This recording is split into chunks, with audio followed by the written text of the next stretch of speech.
Christmas morning. My mother-in-law replaced all my daughter's gifts with empty boxes. She doesn't deserve anything. She's not normal. My 10-year-old daughter just smiled. That's okay, Grandma. I have a gift for you too. She handed her an envelope. She opened it. Her hands started trembling. She looked at her husband. How did she do this? Lawrence Wilkins stood in the doorway of his daughter's bedroom, watching Sophie arrange her collection of vintage cameras on the shelf with mathematical precision. Each one had to be exactly 3 inches apart, labels facing forward at the same angle. She was humming softly, a habit she developed when concentrating. At 10 years old, his daughter possessed a mind that worked differently than most, cataloging details, remembering conversations verbatim, seeing patterns where others saw chaos. "Dad, you're standing in the observation position again," Sophie said without turning around. "That means you want to talk, but you're worried about something." Lawrence smiled despite himself. Her autism spectrum diagnosis had come when she was 5, shortly after her mother, Laura, died. The doctors called it high functioning, but Lawrence never liked that term. Sophie wasn't functioning at anything. She was brilliant, observant, and honest to a fault. She simply experienced the world through a different lens. "Just admiring your organization skills," he said, stepping into the room. "Listen, kiddo. Grandma Beatrix and Grandpa Douglas are coming for Christmas this year." Sophie's hand stilled on a vintage Polaroid camera. Her shoulders tensed slightly. The only outward sign of her distress. "Grandma doesn't like me." "That's not true. Dad." Sophie turned, her gray eyes meeting his. "You taught me that honesty is important. Grandma Beatrix told me last Easter that I killed her daughter and that I'm not a real person because my brain doesn't work right. She said it at 2:47 p.m. while you were getting drinks from the kitchen. I remember because that's when the grandfather clock chimed." Lawrence felt his jaw tighten. He'd suspected Beatrix's cruelty ran deeper than the occasional barbed comment he'd witnessed, but hearing it confirmed made his blood boil. His late wife Laura had been nothing like her mother. Where Laura was warm and accepting, Beatrice Miranda was cold and judgmental. Where Laura celebrated differences, Beatrice demanded conformity. "Why didn't you tell me?" he asked quietly. "Because you already look sad when you look at me sometimes. I didn't want to make it worse."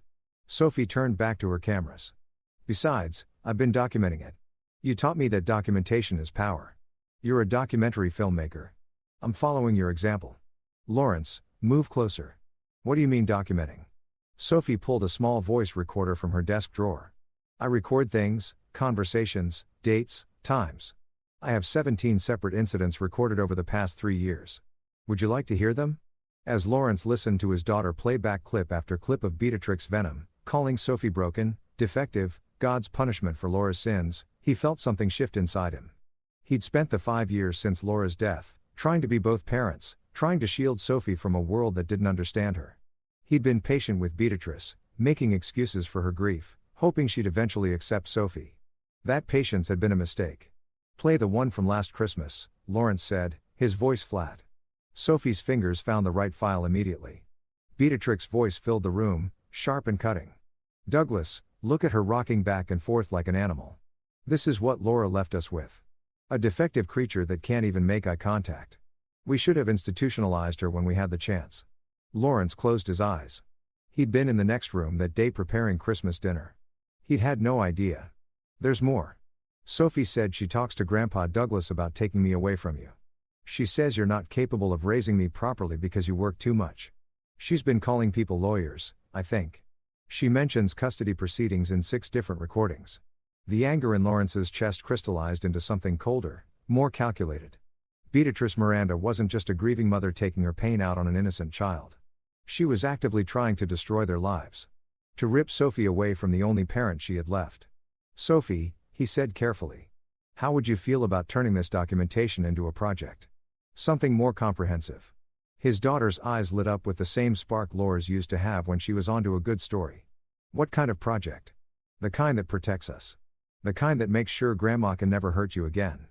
Over the next 2 weeks, Lawrence and Sophie worked together in a way that reminded him painfully of the documentaries he used to make with Laura. Before Sophie was born, they'd been a team. Lawrence behind the camera, Laura conducting interviews. Both of them chasing stories about ordinary people doing extraordinary things. Laura's death from an aneurysm when Sophie was 3 had ended that chapter of his life. He'd focused on corporate work after that, safer projects that paid the bills and kept him close to home. But this was different. This mattered. Sophie's recordings were damning, but Lawrence needed more. He needed context, evidence, a story that would make Beatrix's cruelty undeniable. He started with Douglas Miranda, his father-in-law. The man had always been kind to Sophie, albeit in a distant, uncomfortable way. Lawrence suspected Douglas was simply weak, dominated by his wife's stronger personality. A phone call confirmed it. "Lawrence, I don't know what you want me to say." Douglas's voice sounded tired over the phone. "Beatrice has been difficult since we lost Laura. She fixates on things right now. She's convinced that Sophie needs a different environment." "By different environment, you mean away from me?" Silence. "Then she's contacted a family lawyer. She's building a case that you're neglectful. Working long hours, leaving Sophie with babysitters, exposing her to unconventional ideas. She's going to petition for grandparents' rights." "Sophie is happy, healthy, and thriving," Lawrence said, keeping his voice. "Even any judge would see that." "I know. I've tried to tell her, but Beatrice doesn't listen to me. She never has." Douglas paused. "I'm sorry, Lawrence. For what it's worth, I think you're a wonderful father and Sophie is a remarkable child. Laura would be proud." After hanging up, Lawrence sat in his editing studio surrounded by hard drives and equipment. Laura smiled at him from a framed photo on his desk taken a week before she died holding baby Sophie. Both of them laughing at something he said behind the camera. "I won't let her take our daughter," he said to the photo. "Not now. Not ever." Sophie appeared in the doorway holding her tablet. "Dad, I found something." Grandma Beatrice posted on her Facebook page about praying for guidance about a difficult family situation. Her church friends are commenting. "They don't know she's talking about me, but she's building a narrative." "What kind of narrative? That you're an unfit parent? That I'm suffering? That she's a concerned grandmother trying to help?" Sophie's voice remained emotionless, but Lawrence could see the tension in her small shoulders. "She's creating a public record of concern. It's strategic." Lawrence looked at his daughter, amazed once again by her perception. "You're right. It is strategic. So, we need to be more strategic," Sophie said. She sat down in Laura's old chair, the one he could never bring himself to move. "I have an idea about Christmas." Lawrence leaned forward. "I'm listening." "Grandma thinks I don't understand social games because I'm autistic. She thinks I don't notice things, don't remember things, don't feel things." Sophie met his eyes. "We should let her keep thinking that, and then we should show her exactly how wrong she is." A slow smile spread across Lawrence's face. His daughter might think differently, but she thought brilliantly. "Tell me your idea." As Sophie outlined her plan, Lawrence began to see the shape of something bigger. This wasn't just about defending themselves against Beatrix's custody attempt. This was about ending her cruelty permanently, about making sure she could never hurt Sophie again. And his daughter, the child Beatrice called broken and defective, was going to orchestrate the whole thing. The week before Christmas, Beatrice Miranda called to confirm their visit. Lawrence put her on speaker so Sophie could hear. "We'll arrive Christmas Eve around 6, Beatrice said, her voice carrying that particular tone of forced cheerfulness that made Lawrence's skin crawl. "I'm bringing Sophie some special gifts this year. Things to help her develop better social skills." "That's very thoughtful," Lawrence said neutrally. "Yes. Well, someone needs to take an interest in her development. Douglas and I have been discussing it extensively. The child needs structure, discipline, perhaps more intensive therapy." She paused. "We've actually been consulting with specialists about the best approaches for children with her condition." Lawrence watched Sophie's face remain impassive as she listened. She was recording. Of course, they recorded everything. "Now, Sophie's doing very well with her current therapist." Lawrence said, Well, we'll see. Douglas and I want what's best for our granddaughter, even if that means making difficult decisions." The threat was barely veiled. "We'll see you Christmas Eve. Oh, and Lawrence, please try to make the house presentable. First impressions matter, especially in situations like these." After she hung up, Sophie stopped the recording and added it to her growing file. "She's planning something for Christmas." "I know, so are we." They spent the next few days preparing. Lawrence reviewed all of Sophie's recordings, organizing them chronologically, adding context from his own observations. He interviewed Sophie on camera about each incident, letting her precise memory and honest delivery speak for itself. He compiled social media posts from Beatrice, emails she'd sent, text messages where she'd criticized his parenting. He documented Sophie's medical records, report cards, therapy progress notes, all evidence of a child who was thriving despite her grandmother's assessment. But the centerpiece of their strategy was something else entirely, something Sophie had discovered while doing what she did best, noticing patterns. "Dad, look at this." Sophie said 3 days before Christmas, pulling up a spreadsheet on her computer. I tracked Grandma's Facebook posts about her charity work. She runs a foundation called Miranda's Angels that supposedly helps disabled children. I know about that. It's in your grandmother's name. She started it after your mom died, right? But look at the finances. Sophie pulled up tax documents she'd somehow accessed. The foundation takes in about $200,000 a year in donations, but it only distributes about $30,000 to actual programs. The rest goes to administrative costs. Lawrence leaned closer. How did you get these? They're public records. Form 990s. Anyone can access them. Sophie pulled up more documents. But here's the interesting part. The foundation pays Grandma a salary of $85,000 a year as executive director. Grandpa Douglas gets $40,000 as treasurer. The rest goes to office expenses, travel, and conferences. But Dad, there is no office. I checked the address. It's their house and the conferences she attends. Look at the locations. Lawrence, scan the list. Paris, Rome, Bali, Tokyo. She's using a charity for disabled children to fund her lifestyle. Sophie said. She talks about how tragic it is that kids like me exist and then she profits from it. That's why she posts about me on social media. I'm her inspiration story. The broken granddaughter that motivates her charitable work. Lawrence sat back stunned. He'd known Beatrice was cruel, but this was something else. This was systematic exploitation. Sophie, this is fraud. Sophie finished. Or at least unethical. The foundation is legitimate, but she's using it wrong. And she's built her entire social reputation on being an advocate for disabled children while calling her own granddaughter defective in private. Can you document all of this? Already did. I have a complete analysis with source documents. Want to see? As Lawrence reviewed his daughter's work, detailed, thorough, devastating. He realized that Beatrice had underestimated Sophie in the most fatal way possible. She'd assumed that because Sophie's brain worked differently, it worked worse. She'd never considered that different might mean better at certain things, like pattern recognition, like documentation, like seeing through lies. We're going to need one more thing, Lawrence said slowly. We need her to reveal herself completely on camera. In a way she can't deny or explain away, Sophie nodded. That's where the Christmas presents come in. I have an idea, but you're not going to like it. Tell me anyway. We let her do something really bad, something undeniable. We give her the opportunity to show everyone exactly who she is. Sophie's voice was calm, analytical. I can handle it, Dad. I've been handling her for years. But this time, the whole world will see. Lawrence wanted to protect his daughter from more of Beatrix's cruelty. Every instinct screamed against deliberately exposing her to it. But Sophie was right. The only way to end this permanently was to let Beatrice reveal her true nature in a way that couldn't be explained away or excused. Okay, he said finally, but we do it my way with safeguards. And the moment it goes too far, you stop it. I know. Sophie smiled slightly. Dad, I'm not scared of Grandma. I used to be when I was little, but now I understand her. She's just a person who needs to feel superior to feel happy. And people like that make mistakes when they think they're winning. Lawrence pulled his daughter into a hug. She tolerated it for exactly 15 seconds, her usual limit, before pulling away. But she was smiling. Let's finish the preparations, he said. Christmas is in 3 days, and your grandmother has no idea what's coming. Christmas Eve arrived with fresh snow and the scent of pine from the tree Lawrence and Sophie had decorated together. They'd spent the day preparing the house, cooking Laura's traditional recipes, and making final technical checks on their equipment. Hidden cameras were positioned in the living room, dining room, and near the Christmas tree. Audio recorders were placed strategically. Lawrence's professional equipment was ready to capture everything in high definition. Sophie had wrapped empty boxes in festive paper and placed them under the tree with her name on them, just as Lawrence had instructed. The real presents. Thoughtful gifts that Lawrence had carefully chosen based on Sophie's current interests in vintage photography and astronomy were hidden in his bedroom closet. Are you sure about this? Lawrence asked for the 10th time as they waited for Beatrix and Douglas to arrive. Dad, stop asking. I'm sure.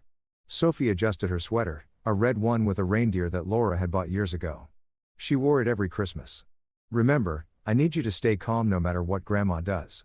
If you lose your temper, it won't work. I'll stay calm. Promise. I promise. The doorbell rang at exactly 6 o'clock. Douglas stood on the porch holding a poinsettia. His kind face weathered by years of deference to his wife. Behind him, Beatrice carried wrapped presents and wore an expression of practiced grandmotherly warmth that didn't reach her eyes. Merry Christmas, Beatrice said, sweeping into the house. She barely glanced at Sophie, who stood politely near the stairs. Douglas, put those packages under the tree. Lawrence, the house looks adequate. You've made an effort at least. Merry Christmas, Beatrice. Douglas. Lawrence took their coats. Dinner will be ready in about an hour. Douglas approached Sophie cautiously. Hello, sweetheart. How are you? I'm well. Thank you, Grandpa Douglas. How was your drive? Sophie's responses were perfectly appropriate, her tone measured. She'd been practicing social scripts with her therapist for years. Oh, the roads were fine. Sophie, stand up straight, Beatrice interrupted. And look at your grandfather when he's speaking to you. We've discussed proper manners. Sophie adjusted her posture slightly, but didn't make eye contact, something her autism made extremely difficult and uncomfortable. Lawrence washed Beatrix's lips thin with disapproval. The evening proceeded with tense civility. Douglas made genuine attempts at conversation with Sophie, asking about school and her hobbies. Beatrice maintained a facade of grandmotherly interest while making small, cutting remarks that Sophie absorbed without reaction. She's still doing that odd humming thing, Beatrice commented to Douglas as if Sophie weren't there. So disconcerting. I find it soothing, Douglas said quietly. Laura used to hum the same way when she was concentrating. Beatrix's expression hardened. Laura was normal. This child is nothing like my daughter. Lawrence gripped his wine glass tighter but said nothing. The cameras were recording. Let Beatrice talk. After dinner, they settled in the living room. The Christmas tree lights cast a warm glow over the presents beneath it. Sophie sat cross-legged on the floor, arranging cookies on a plate with her characteristic precision. Well, Beatrice said, setting down her coffee cup with a sharp click. Should we open presents? I'm particularly excited about what we brought for Sophie this year. Christmas morning is traditional in this house, Lawrence said. We'll open them tomorrow. Nonsense. We're here now. Besides, I'd like to see Sophie's reaction to her gifts. Beatrix's smile was predatory. I put a lot of thought into them. Douglas shifted uncomfortably. Beatrice, maybe we should wait. Douglas, please. Beatrice stood and walked to the tree. She began pulling out the presents with Sophie's name on them, the empty boxes Lawrence and Sophie had planted. Here we are. Sophie, dear, come open your presents from Grandma. Sophie looked at Lawrence, who nodded slightly. She approached the tree with her characteristic precise movements, sitting down in front of the pile of wrapped boxes. Beatrice settled back into her chair, Douglas beside her looking increasingly uneasy. Go ahead, dear. Open them. Sophie carefully unwrapped the first box, her movements methodical. She removed the paper, opened the box, and looked inside at nothing.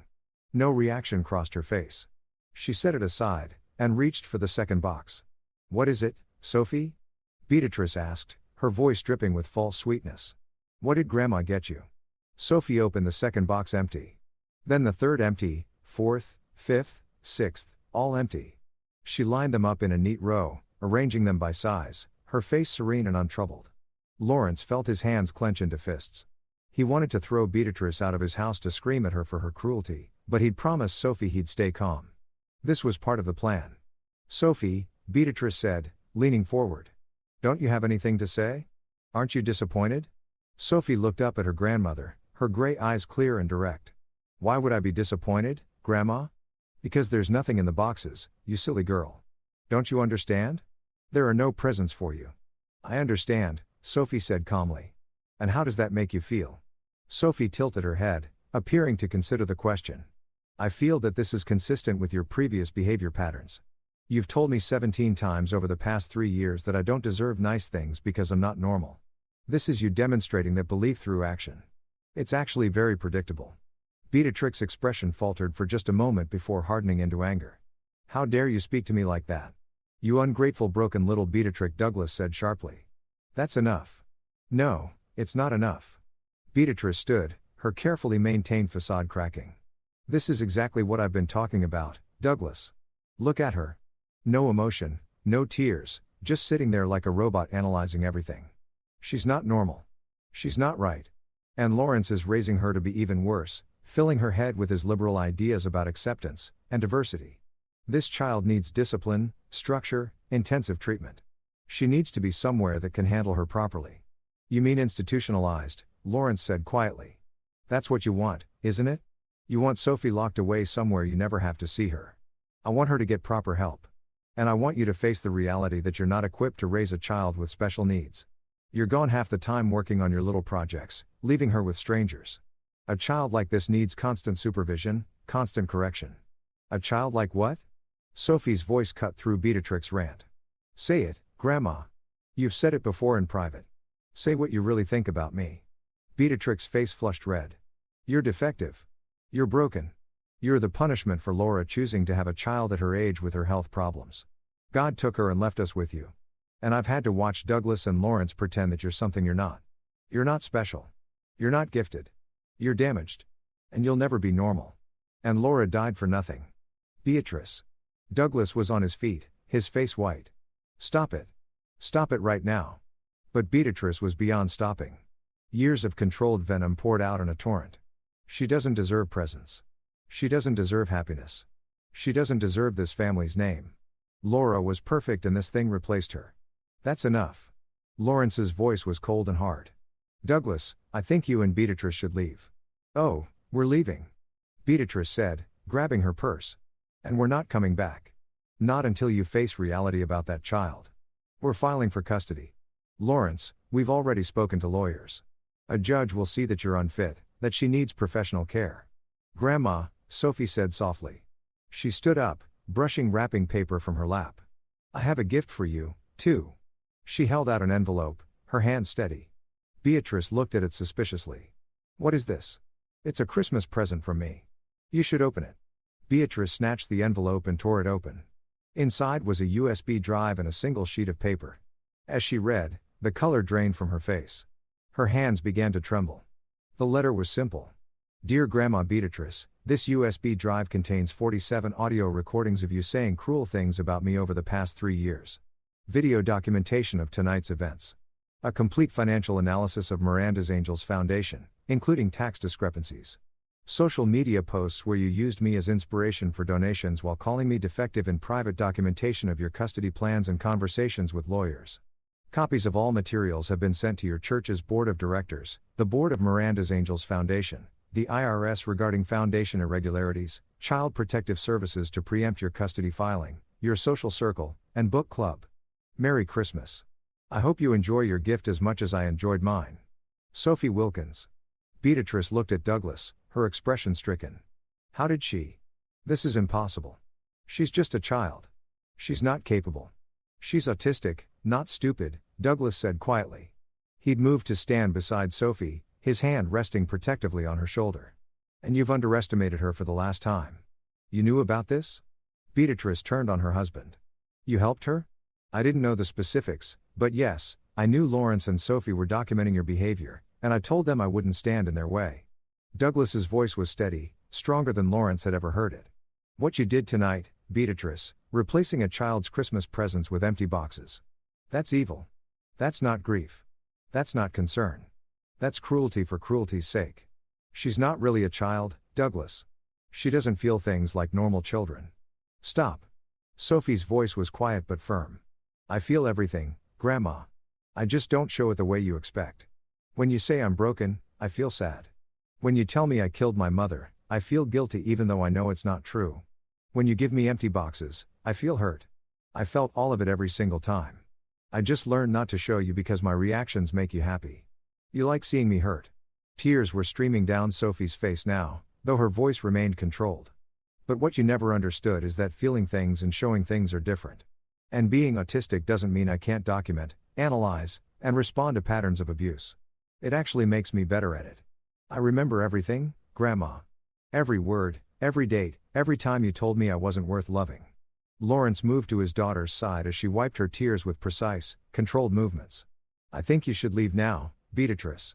And if you attempt to file for custody, we'll present all of this evidence to the court.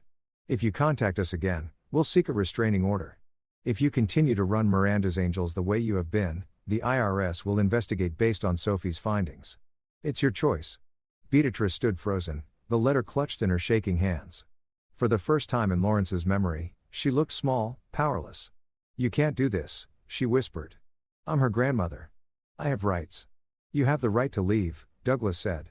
Now, as Beatrice stumbled toward the door, Douglas lingered for a moment. He looked at Sophie with something like awe and sorrow mixed together. I'm sorry, he said quietly. For all of it, for not stopping her sooner, for being weak.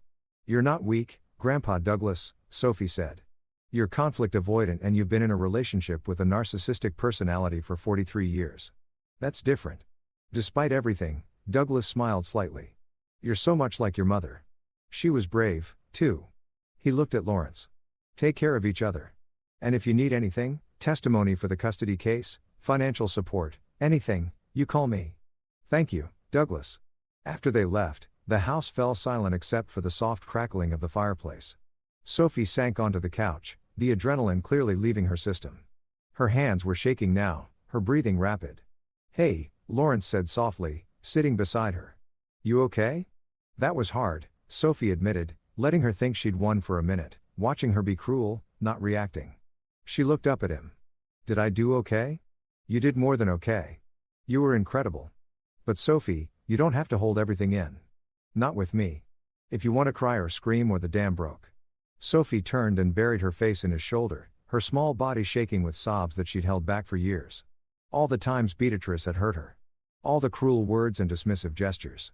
All the pain she'd internalized and documented and analyzed, it all came pouring out. Lawrence held his daughter and let her cry, his own tears falling into her hair.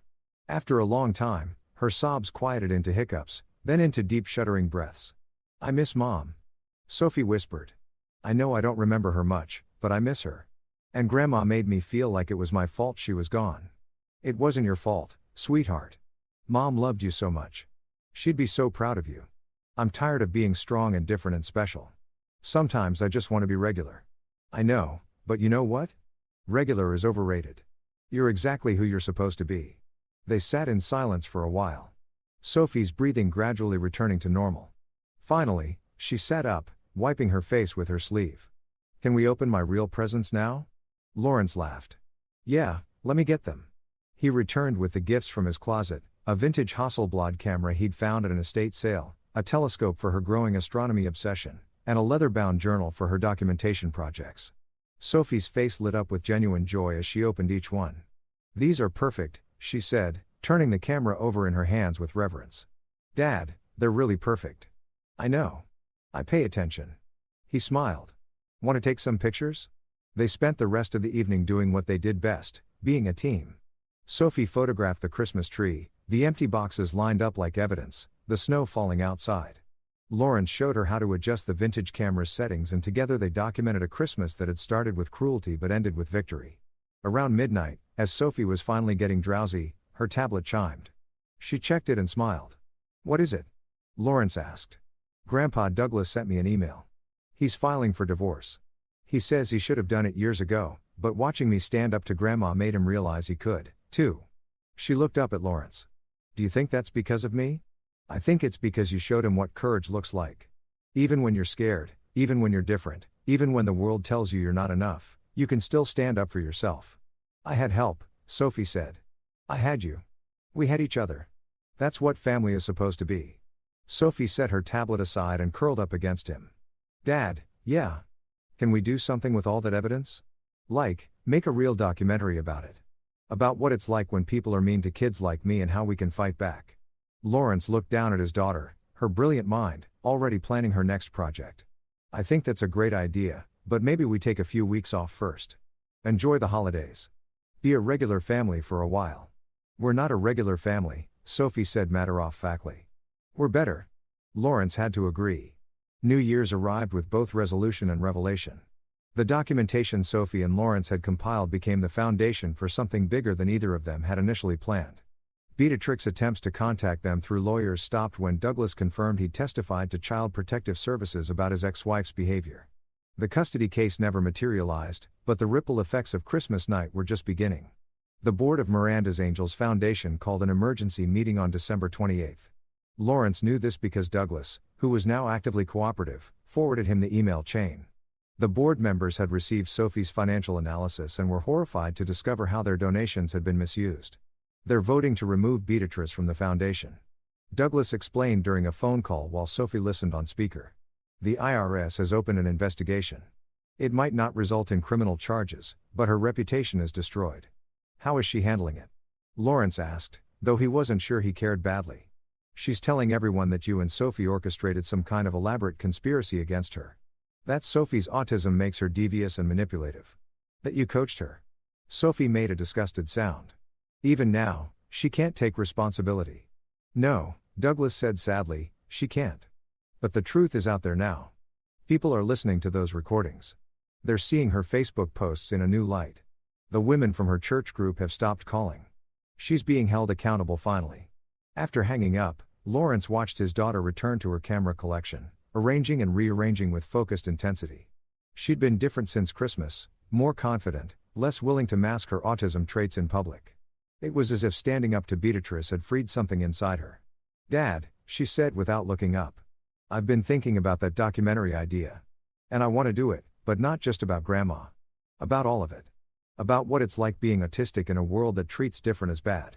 About how adults underestimate kids. About fighting back against people who hurt you." She turned to face him. "Would you help me make it?" Lawrence felt his chest tighten with pride.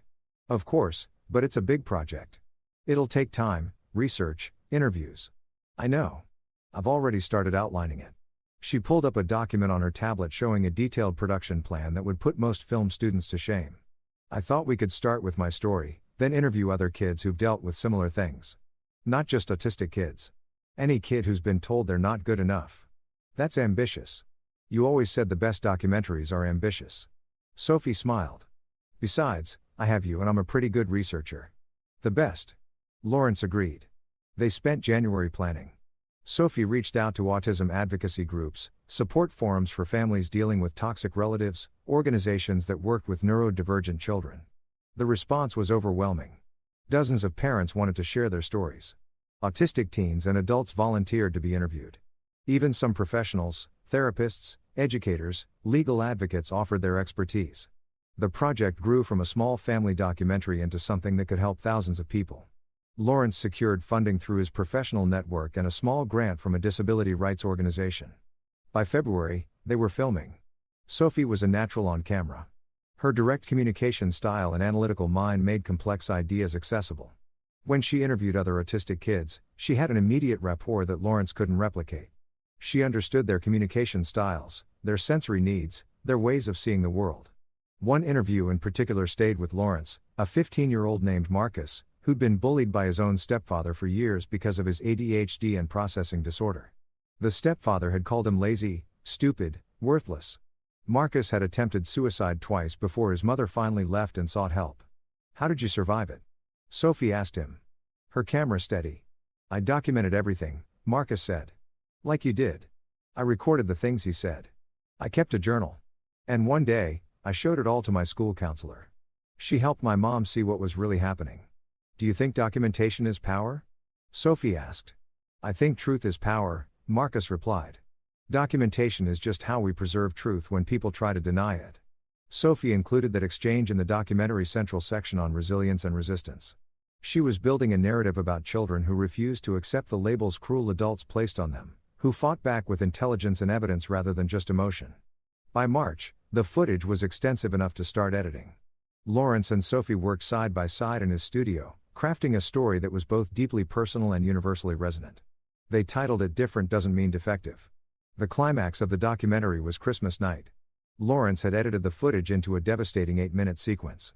Beatrix's cruelty, Sophie's calm response, the envelope reveal, Beatrix's breakdown. It was uncomfortable to watch, but undeniable in its impact. "Are you sure you want this public?" Lawrence asked Sophie as they reviewed the final cut. "Once it's out there, people will know our story." "Your story?" "I want it public," Sophie said firmly. "Because somewhere there's another kid like me being told they're broken by someone who's supposed to love them. And maybe if they see this, they'll know they're not alone. They'll know they can fight back." "You're very brave." "I'm autistic," Sophie corrected. "Which means I see things logically. Keeping this private protects Grandma. Making it public protects other kids. The logic is simple." Lawrence hugged her, marveling once again at her clarity of purpose. Laura would have been so proud. They released the documentary online in April, free for anyone to watch. The response was immediate and overwhelming. Within a week, it had been viewed over 1 million times. News outlets picked up the story. Advocacy groups shared it widely. Parents thanked them for giving voice to their struggles. Autistic adults shared their own stories of childhood trauma and resilience. And the death threats started arriving.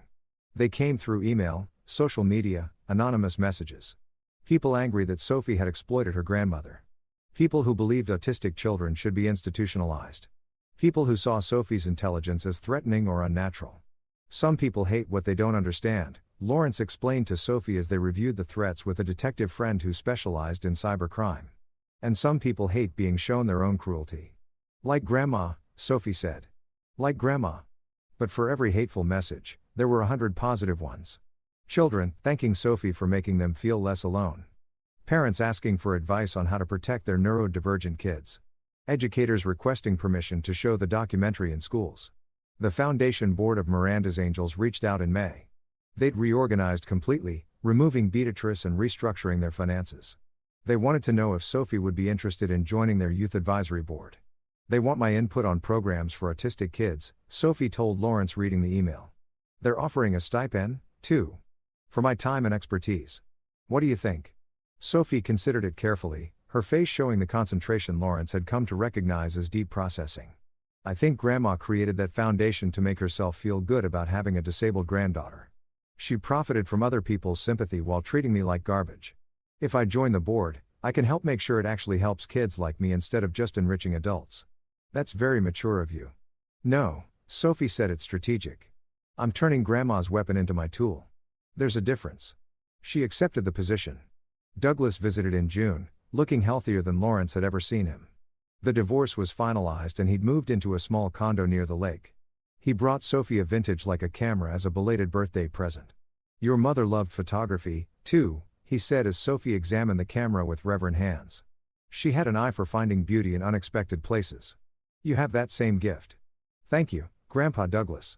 I also wanted to tell you both that I'm testifying in a case against Beatrice.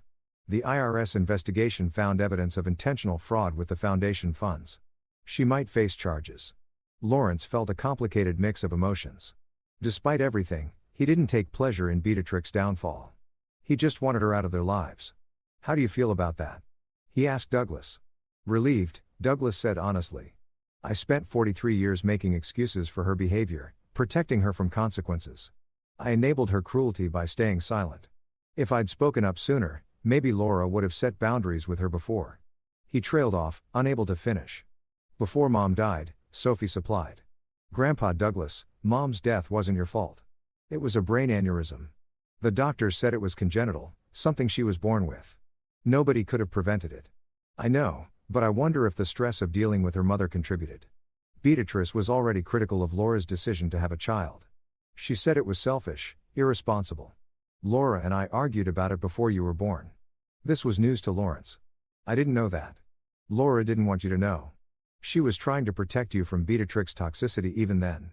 Douglas smiled sadly. My daughter was so much like Sophie. She saw the best in people even when they didn't deserve it. But she was also strong when it mattered.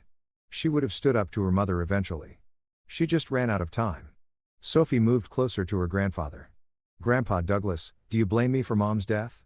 God, no, sweetheart. Never. Douglas pulled her into a hug that she tolerated for longer than usual. You're the best part of Laura that's left in the world. And watching you stand up to Beatrice was like watching Laura finally get the chance to do what she never could. You made me proud. You made me brave. After Douglas left, Sophie was quiet for a long time. Finally, she said, Dad, I want to visit Mom's grave. They hadn't been since the anniversary of Laura's death in March. Lawrence nodded. Okay. Want to go now? They drove to the cemetery in comfortable silence. Sophie brought her new camera and the vintage Hasselblad Lawrence had given her for Christmas. At Laura's grave, she arranged flowers with characteristic precision and then began photographing the headstone from different angles. I'm taking pictures for the documentary, she explained. For the epilogue, I want to show that the people who hurt us don't get to define our story. We define it ourselves. Lawrence watched his daughter work, marveling at her resilience. She'd faced cruelty from someone who should have loved her. And instead of breaking, she'd documented, analyzed, and fought back. She'd turned her pain into purpose. Mom would be proud of you, he said. I know, Sophie replied simply. I can feel it sometimes, like she's watching. Do you think that's weird? No, I think that's love. They spent an hour at the cemetery. Sophie taking photos while Lawrence told stories about Laura, their first date, the day they'd started their production company, The moment they'd learned they were having a baby. Sophie listened intently, cataloging every detail the way she did everything. "Dad," she said as they were leaving, "do you think Grandma will ever apologize?" "Honestly, no. People like Beatrice don't apologize. They see themselves as victims even when they're the aggressors." "That's what I thought. I just wanted to confirm." Sophie climbed into the car. "I don't need her apology anyway. I have something better." "What's that?" "Truth. Documentation. Victory." She smiled. "And you?" The documentary continued to gain traction throughout the summer. Educational institutions began using it in training programs for teachers working with neurodivergent students. Therapy practices recommended it to families. It was submitted to film festivals and won several awards for short-form documentary. In August, a publisher reached out about turning the story into a book. Sophie was intrigued but insisted on maintaining creative control. "I'll write it," she told the publisher during their video call, Lawrence sitting beside her for support. "I'll tell my own story in my own words, but I want final approval on everything." "You're 10 years old," the publisher said, not unkindly. "Perhaps your father could co-author." "I'm almost 11, Sophie corrected. "And I've been documenting my experiences for years. I have extensive notes, recordings, and analysis. My father can help with editing and production logistics, but the words are mine. If that's not acceptable, we'll find another publisher." The publisher agreed to her terms. Sophie spent September outlining her book, creating chapter breakdowns and thematic structures that impressed even Lawrence with their sophistication. She was determined to make it more than just her story. She wanted it to be a resource for other neurodivergent children facing similar challenges. "I'm calling it Empty Boxes," she announced, "because that's what Grandma gave me. But it's also a metaphor. People see autistic kids as empty boxes sometimes. Like we're just containers waiting to be filled with their expectations. But we're not empty. We're full of our own thoughts, feelings, and experiences. We're just different boxes." "That's brilliant," Lawrence said. "I know," Sophie replied without arrogance. "I'm good at metaphors. It's an autistic trait. We often think in patterns and symbols." The book contract was signed in October. Sophie would have creative control with Lawrence serving as a project manager and editor. The advance was substantial enough to fund Sophie's college education and then some. "We should donate some of this," Sophie said, reviewing the contract to autism advocacy organizations and to Miranda's Angels now that it's actually helping people. "That's generous of you." "It's strategic," Sophie corrected. "Money creates credibility. If I'm going to be an advocate for neurodivergent kids, I need to support the infrastructure that helps them. Plus, it'll really annoy Grandma to see me succeed with the same foundation she exploited." Lawrence laughed. His daughter's combination of compassion and calculated justice never ceased to amaze him. In November, Beatrice was formally charged with fraud related to Miranda's Angels. The case made local news and several of her former society friends gave interviews expressing shock and disappointment. Beatrice released a statement claiming she was the victim of a conspiracy orchestrated by her mentally unstable granddaughter. The statement backfired spectacularly. Autism advocacy groups rallied around Sophie, condemning Beatrix's ableist language. The documentary's viewership spiked again. Sophie's publisher moved up the book's release date to capitalize on the renewed interest. "Grandma's trying to hurt me, but she's just making me more famous," Sophie observed. "It's actually kind of funny." "Does it bother you?" Lawrence asked. "What's she saying?" Sophie considered the question with her characteristic thoroughness.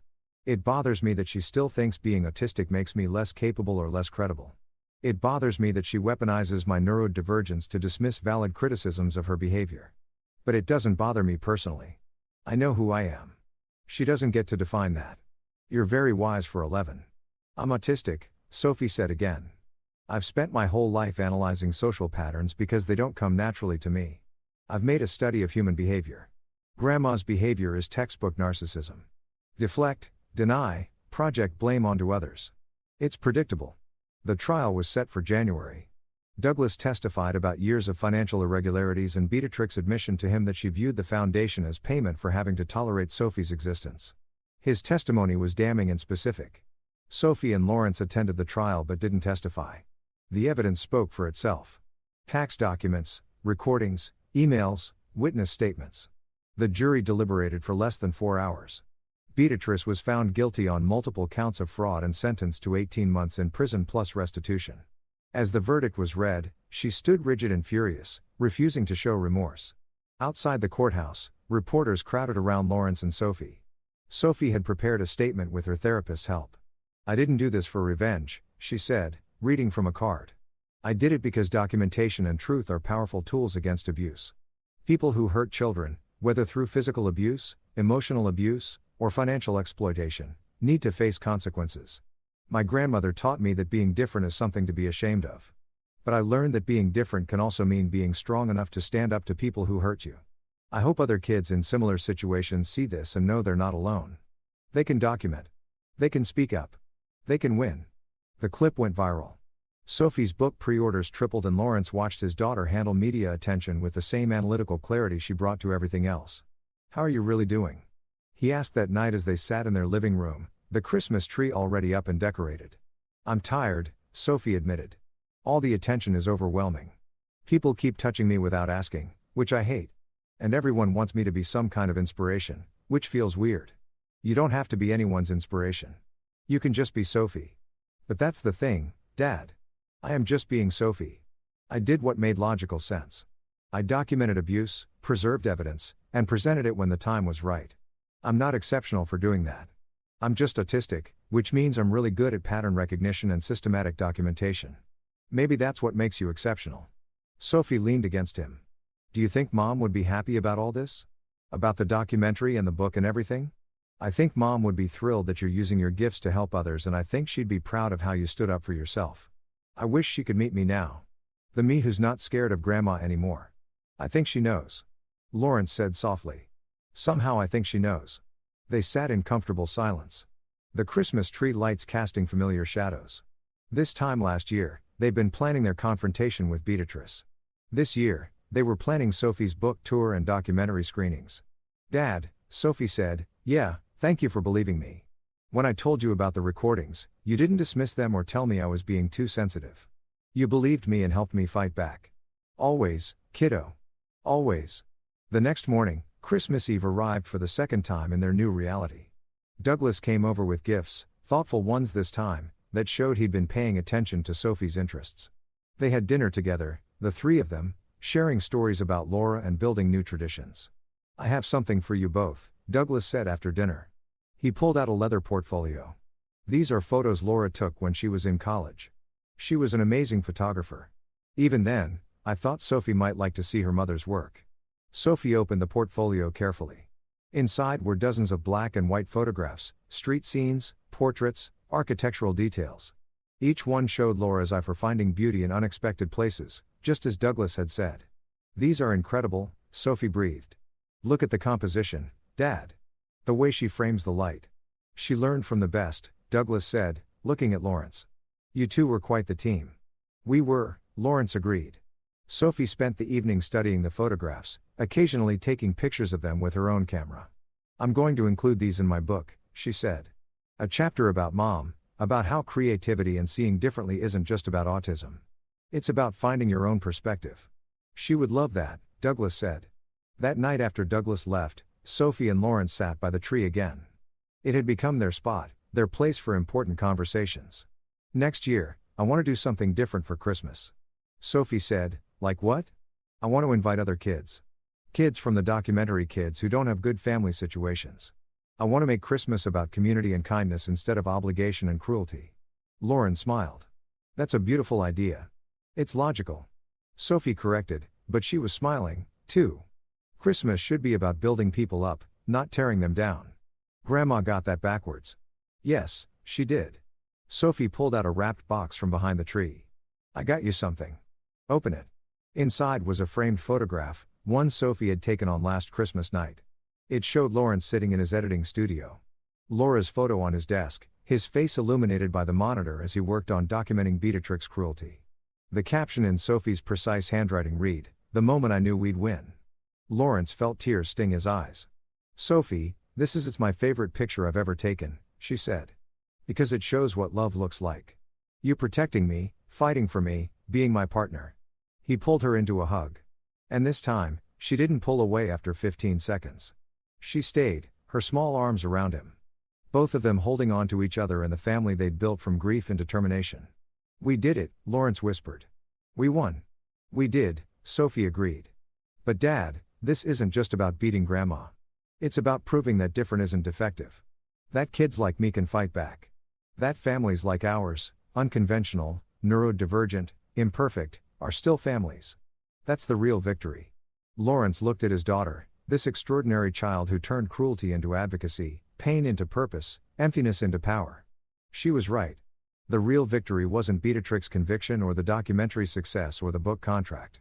The real victory was Sophie knowing her worth, understanding that she wasn't broken, wasn't defective, wasn't less than anyone else. The real victory was a father and daughter who'd faced down hatred and emerged stronger, kinder, more connected. The real victory was love triumphing over cruelty, truth over lies, resilience over shame. Merry Christmas. Sophie Lawrence said, "Merry Christmas, Dad." They sat together in the glow of the Christmas tree, surrounded by real presents and genuine love, knowing that no empty box could ever diminish what they'd built together. And somewhere, Lawrence liked to think Laura was smiling.